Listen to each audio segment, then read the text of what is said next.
Those are QR codes for the two websites for the spaceship project. So when I'm not here and people come by and go, what the hell is that? Then they can just walk up with their phone and get the answer. Welcome to the Lunar Lander dwelling house. We're in Beverly, Washington, on the Columbia River, in the Columbia Basin. It's a desert part of Washington State. My Lunar Lander is a replica of the Apollo Lunar Lander that went to the moon in the late 60s, early 70s. One of the connections was the astronauts trained some 50 miles downstream. I decided to build this Lunar Lander because I've been building things pretty much all my life. When I was 21 or 22, I built a dome. When I was in college, I built my first sailboat. When tiny homes started becoming a thing, I noticed that they had several problems. They were heavy, they were structurally weak. I'm a catamaran designer, and I thought these same technologies could apply to make a better tiny house. The first thing I did was to do a 3D model. Then I could pull off patterns. And from those patterns, I cut pieces out, vacuum bagged them together, brought them over here, and then used epoxy to glue them all together. I'm Kurt Hughes, and this was my proof of concept prototype of a tiny house built like a catamaran. When people first come in here, they see Captain Nemo's window, just like 20,000 Leagues Under the Sea. The idea was to have it an open environment. It's nice to be able to come in, look out the window, watch the river. And then right below it is the table from my first sailboat that got repurposed here. The lights are controlled by buttons like on this one here. Then they can sit down on the comfortable epoxy foam seats. These holes in the chairs save weight. It's kind of an aerospace thing, and that's sort of a philosophical statement of the whole building. You'll notice there's a lot of NASA here. NASA is a good model for efficient spacecraft. Anti-gravity pads overhead in case the gravity disappears. Off to the left there is the weather center, so we can see what's actually happening outside there. And then here might be the only set of stamped, engineered plans of a Lunar Lander house that there is. Here's one sheet, for example, with the elevations. And those are pulled off of the 3D model. This is what I would do to a boat design. Okay, the next thing would be the sink, which is actually like a telescope mirror. It picks up the lights and the sunlight here and focuses it to a certain place right there, which is something I never expected. A nice surprise. These are plumbing fixtures that I've converted to light controls. Here's the bathroom. It's a Japanese Toto wall-hung toilet that I wanted to see the mechanisms for, so I bolted it right to the wall, and it ends up with a tank that's only 3 inches deep, which on a tiny house saves a lot of space. Over there is the toilet paper holder. On the floor is glow-in-the-dark powder so that at night the entire floor is glowing like the Milky Way, so you can see where you're going.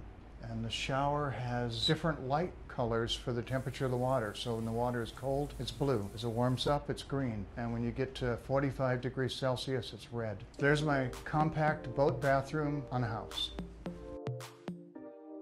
Okay, next we look at the front door. The door opens with fingertip biometrics. And then it's interesting, look how thick it is. It insulates R15. Most doors are R2 or R3. So it's got a huge amount more insulation, but then that required a recessed door handle. So that added another week of construction time right there, but it had to be just right. Okay, this is the kitchen, or galley as we call it on a boat. And one of the interesting things is my carbon fiber countertop. Range hood makes it legal with the code. Here's the sink, microwave, refrigerator, drawers for storage. Here's a 3D model of the Lunar Lander that my daughter created for me, and it's the same 3D model that I used to build the plans. Probably the most important thing that the boat design does to help the kitchen is the moisture control. This is all epoxy, and so you don't need a backsplash because the epoxy does it anyway. Up overhead is a dome that lets the light in, and that way at night I can sit here and look at the stars when the lights are off. It's all steel with plexiglass panels. It was fine and element studied to have more than enough strength for any snow load. The lighting going around the upper part of the ceiling there, so I want to be able to change the colors, but also they're all wrapped with 3/4 ounce spinnaker cloth from the sailboat. And so it has a Japanese lantern feel. Now, the original Lunar Lander didn't have a deck, but I wanted to have a way to be able to see this beautiful scenery. So you can sit out here in the evening, a couple chairs, have a drink, look at the river. It's great. So originally this was going to be a lounging pit, but the building department declared it had to have 7-foot headroom. So it got a lot deeper, and then that became the bedroom. Okay, let's go down and have a look at the downstairs. So we're downstairs now. This is the bed. This is the ship's ladder that we just came down on. The floor is all ethifoam, like a wrestling mat, so that you can fall comfortably if you fall. 6 of the closets here, and then there's some lights here. So right down there is a planetarium, and it projects up on the ceiling. I feel like I'm traveling through space when I have the planetarium on and I'm looking at it.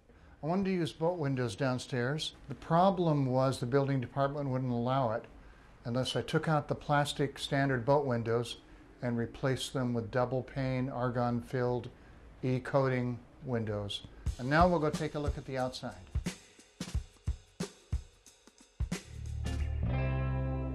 Here we're in the outside of the Lunar Lander dwelling.